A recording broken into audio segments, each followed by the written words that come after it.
भरत पूछस के काई से, कहाँ गईले राम हो। भरत पूछस के काई से, कहाँ गईले राम हो। भरत पूछस के काई से, ना देखिला छूमन के, ना भाभी सीता के।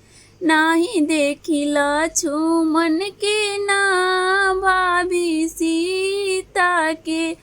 नाही महलिया में दिखस भैया राम हो। भरत पूछस के काई से, कहाँ गईले राम हो। भरत पूछस के काई से, कहाँ गईले राम हो। भरत पूछस के काई से, बोली के कैया रानी हंसी बिहसी हो। बोलली के कैया रानी हंसी बिहसी हो। तोहरा के राजा बना के इंतजाम हो। भरत पूछस के काई से, कहाँ गईले राम हो। भरत पूछस के काई से, कहाँ गईले राम हो। भरत पूछस के काई से, बने गईले लक्ष्मण बने गईली सीता। बने गईले लक्ष्मण बने गईली सीता। बनवा में गोइला ना तोहरो भैया श्री राम हो। भरत पूछस के काई से, कहाँ गईले राम हो। भरत पूछस के काई से, कहाँ गईले राम हो। भरत पूछस के काई से, आतना बचन सुनी भरत बिचारे लगले।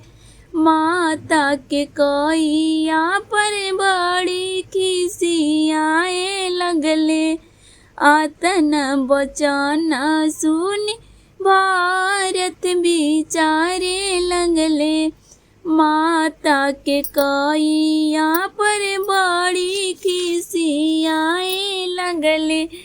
हमरा के कैलू तीनों जग में बदनाम हो। भरत पूछस के काई से, कहाँ गईले राम हो। कि भरत पूछस के काई से, हमरा के कैलू तीनों जग में बदनाम हो। कि कैसन कुमति दिहले तो के भगवान हो। कि कैसन कुमति दिहले तो के भगवान हो। कि कैसन कुमति दिहले।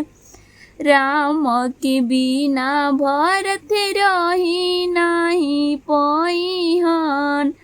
राम के बिना भरत रही नाही पैहन। जाई के चरनिया में राम के गिरी लाई है।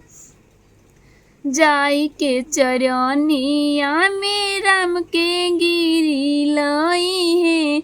लाई है मनाई के भैया श्री राम हो। भरत पूछस के काई से, कहाँ गईले राम हो। भरत पूछस के काई से, लाई है मनाई के भैया श्री राम हो। भरत पूछस के काई से, कहाँ गईले राम हो। भरत पूछस के काई से, कहाँ गईले राम हो। भरत